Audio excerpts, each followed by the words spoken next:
बंसिर बोलता है कि हम दुनिया के सबसे अमीर शहर में रहते हैं, हमारे चारों ओर अमीर लोग रहते हैं और हमें देखो, हमारे पास 2 वक्त की रोटी के पैसे भी नहीं है और अगर हम एक दिन काम ना करें तो भूखे ही मर जाएंगे। आखिर इसकी वजह क्या है कि हमारे पास पैसा टिकता क्यों नहीं है? क्या कोई ऐसा रास्ता है कि हम अमीर बन जाए और हमें कभी भी पैसों की चिंता ना हो? कोई तो अमीर आदमी होगा जो हमें पैसों के बारे में ये सब बताए और हम भी अमीर बन सके। इस पर कोबी कहता है कि पैसे के बारे में तो हमें सिर्फ हमारे बचपन का दोस्त अरकत ही बता सकता है। उसके पास इतनी दौलत है कि कभी खत्म ही नहीं होती और वो काफी दयालु भी है, सबकी मदद भी करता है। उससे बेहतर हमें कोई भी नहीं सिखा सकता कि अमीर कैसे बना जा सकता है। तो कोबी और बंसिर अपने कुछ दोस्तों के साथ मिलकर अरकत के पास उसके महल में जाते हैं और अरकत से पूछते हैं कि अरकत, तुम बेबीलोन शहर के सबसे अमीर इंसान हो, तुम अच्छा खाना खाते हो, आलीशान महल में रहते हो, अच्छे अच्छे कपड़े पहनते हो और एक तरफ है हम लोग दिन रात कड़ी मेहनत करते हैं, फिर भी 2 वक्त का खाना जुटा पाना हमारे लिए बहुत ही मुश्किल होता है। तो अरकत, तुमने ऐसा क्या किया कि तुम इतने अमीर बन गए, जबकि हम सब एक ही स्कूल में पढ़े थे, साथ में खेले कूदे और एक ही टीचर से शिक्षा भी ली, तो तब तो तुम हमसे बेहतर नहीं थे।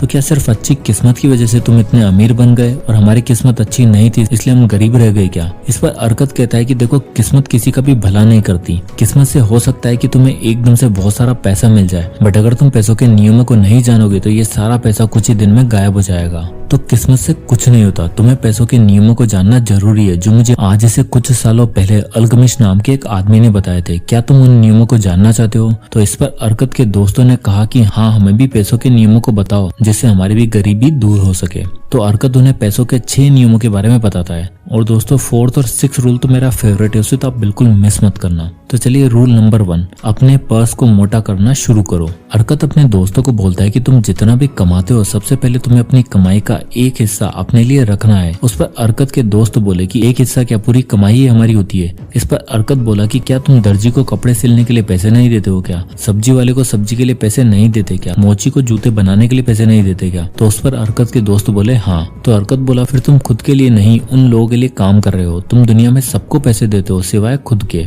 इसलिए तुम जितना भी कमाते हो उसका एक हिस्सा अपने लिए अलग रख देना। जैसे तुम महीने के 10 सिक्के कमाते हो तो सबसे पहले किसी को भी पैसा देने से पहले एक सिक्का अलग अपने लिए सेव करके रख देना है, जिससे कि शुरू में तो तुम्हें लगेगा कि एक सिक्के से क्या होगा, बट धीरे धीरे तुम्हारा जो अभी खाली पर्स है वो मोटा होता जाएगा। और फिर अरकत के दोस्तों को समझ आया कि हमें अपने लिए 10% अलग से सेव करके रखना है और ये सुनकर वो लोग उस दिन वहाँ से चले गए। फिर नेक्स्ट डे वो दोस्त वापस अरकत के पास आए और अरकत से बोले कि अरकत, तुमने बोला कि हमें एक सिक्का अपने लिए अलग रखना है, बट हमारा तो पहले ही खर्चा मुश्किल से चल पाता है, वही पैसा हमारे लिए कम पड़ रहा है और उसमें अगर हम एक सिक्का अलग रख देंगे तो हमारे लिए तो जीना ही मुश्किल हो जाएगा। तो इस पर अरकत ने उन्हें दूसरा रूल बताया जो था कंट्रोल दाय एक्सपेंडिचर, यानी कि अपने खर्चों को कंट्रोल करना। अरकत उन्हें बोलता है कि कल तुम में से किसका पर्स खाली था, तो सब अपना हाथ उठा देते हैं। फिर अरकत बोलता है कि ये बताओ कि पिछले साल किसका पर्स खाली था, अगेन वो सब अपना हाथ उठा देते हैं। तो अरकत बोलता है कि ऐसा कैसे हो सकता है कि तुम सब अलग अलग काम करते हो, तुम लोगों की आमदनी भी अलग अलग है, तो फिर तुम सबके पर्स खाली कैसे हैं? इस पर अरकत के दोस्त सोच में पड़ जाते हैं। अरकत बोलता है कि हम चाहे कितना भी कमाने लग जाएंगे, हमारे एक्सपेंसेस बढ़ते चले जाते हैं क्योंकि हमारी इच्छाएं कभी खत्म नहीं होती, और अगर आज तुम 10 सिक्कों से घर का गुजारा कर रहे हो तो कल तुम्हें वो 20 सिक्के भी मिलने लग जाएंगे, तो भी वो 20 सिक्के तुम्हारे लिए कम पड़ेंगे। इसलिए तुम्हें अपनी इच्छाओं पर कंट्रोल रखना सीखना होगा। तुम्हें उन 10 में से एक सिक्का अलग रख देना है और अपने खर्चों पर कंट्रोल रखना है और कैसे भी करके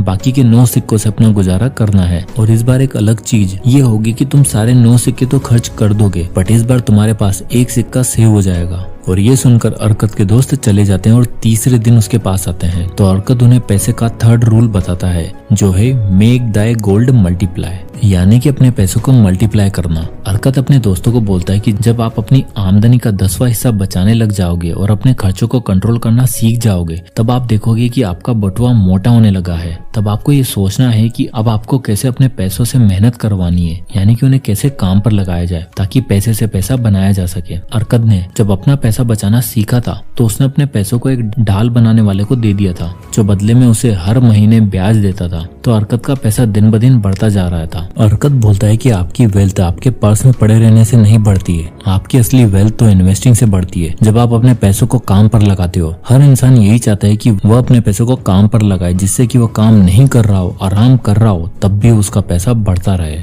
तो चौथे दिन अरकत अपने दोस्तों को पैसों का 4th रूल बताता है जो है प्रोटेक्ट योर मनी। अरकत बोलता है कि हमें पैसे से पैसा कमाना है तो उसे इन्वेस्ट करना पड़ेगा, बट पैसा उधार देने से पहले हमें ये ध्यान रखना है कि सामने वाला वो पैसों को चुका भी पाएगा या फिर नहीं। अरकत बोलता है कि मेरा पहला इन्वेस्टमेंट बहुत ही खराब था और उसमें मेरी पूरी 1 साल की सेविंग बर्बाद हो गई थी। हुआ यूं था कि अरकत ने जो 1 साल में अपना पैसा सेव किया था उसे एक अजमल नाम के एक आदमी को दे दिया था जो कि ईंट बनाने का काम करता था। उसने मुझसे बोला कि तुम मुझे पैसे दे दो, मैं दूसरे देश में जाता रहता हूँ, वहाँ से तुम्हें मैं सस्ते दामों में ज्वेलरी लाकर दे दूंगा, तो फिर तुम उन्हें महंगे में यहाँ पर बेच देना और प्रॉफिट कमा लेना। और मुझे उस वक्त ये आइडिया पसंद आया, बट मैंने इतना नहीं सोचा कि एक ईंट बनाने वाला ज्वेलरी के बारे में क्या ही जानता होगा। और उसे बाहर के लोगों ने ज्वेलरी की जगह कांच के टुकड़े पकड़ा दिए तो और वो मेरा सारा पैसा बर्बाद हो गया। तब मुझे ये पता चला कि अपने पैसों को प्रोटेक्ट करना आना चाहिए। हमें वही पैसा इन्वेस्ट करना चाहिए जहाँ हमें उसकी नॉलेज हो, या फिर हमें उन्हें ही अपने पैसों को देना चाहिए जो उस फील्ड में एक्सपर्ट हो, नहीं तो हमारा सारा कमाया हुआ पैसा एक झटके में बर्बाद हो सकता है। तो फिर 5वें दिन अरकत अपने दोस्तों को 5th रूल बताता है जो कि है ensure A future income,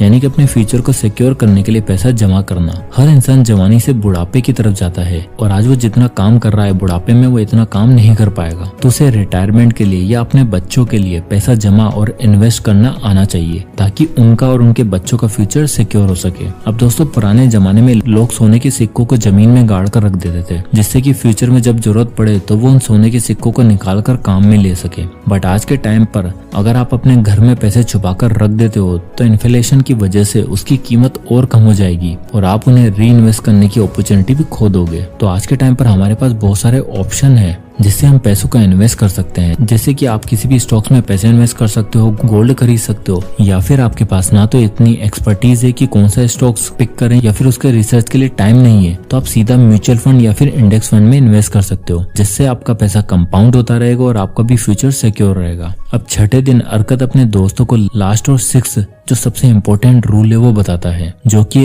increase the ability to earn, यानी कि अपनी इनकम को इंक्रीज करना। अरकत अपने दोस्तों से बोलता है कि कुछ समय पहले मेरे पास एक आदमी पैसे उधार मांगने आया था, तो मैंने उससे पूछा कि तुम्हें पैसा क्यों चाहिए, तो उसने बोला कि मेरी सैलरी काफी कम है और मैं मुश्किल से उससे अपना घर चला पाता हूँ, मैं अपनी बेसिक नीड्स भी पूरी नहीं कर पा रहा। तो अरकत ने बोला कि मैं तो क्या तुम्हें कोई भी पैसा नहीं देगा क्योंकि तुम उन पैसों को चुकाओगे कैसे, तुम्हें पहले इसके लिए अपनी एबिलिटी को बढ़ाना होगा। और उस पर वह आदमी बोला कि मैंने इसके लिए बहुत कोशिश की और मैंने अपने बॉस से 6 बार रिक्वेस्ट करी कि वो मेरी सैलरी बढ़ा दे, पर मेरे बॉस ने ऐसा नहीं किया। इस पर अरकत हंसते हुए बोला कि जब तक तुम अपनी स्किल्स को नहीं बढ़ाओगे तो तुम्हारी जितनी क्षमता है लोग तुम्हें उतना पैसा देंगे। अगर तुम चाहते हो कि तुम्हारा बॉस खुद आकर तुम्हारी सैलरी बढ़ाए तो तुम्हें कुछ ऐसा करना होगा, अपने बॉस के लिए कुछ ऐसी वैल्यू ऐड करनी होगी जिससे कि तुम्हारे बॉस का फायदा हो और तब वो तुम्हारी वैल्यू को समझेगा और अपने आप तुम्हारी सैलरी को बढ़ा देगा। तो दोस्तों, सबसे पहले हमें खुद पर इन्वेस्ट करना है, खुद की स्किल्स और एबिलिटी को बढ़ाना है जिससे कि लोग खुद आकर आपको पैसे दें। तो दोस्तों, ये थे वो 6 रूल जो अरकत ने अपने दोस्तों को बताए, जो आज भी लोग सालों से इस्तेमाल करते आ रहे हैं और आज भी ये इतने ही कारगर है जितने कि 5000 साल पहले थे। तो दोस्तों, ये था the richest man in Babylon book का पार्ट 1। इस बुक का पार्ट 2 भी कुछ ही दिनों में हम लेकर आने वाले हैं, जिसमें हम इस बुक की एक और अमेजिंग कैरेक्टर जिसका नाम है देबजीर, उसके बारे में डिस्कस करेंगे और वो मेरा फेवरेट है। तो अभी के लिए बस इतना ही, जल्दी नेक्स्ट पार्ट के साथ मिलते हैं। तो अगर ये वीडियो आपको पसंद आए तो इसे लाइक करें, शेयर करें और ऐसे वीडियोस के लिए चैनल को सब्सक्राइब करें। तो मिलते हैं नेक्स्ट वीडियो में, तब तक के लिए जय हिंद।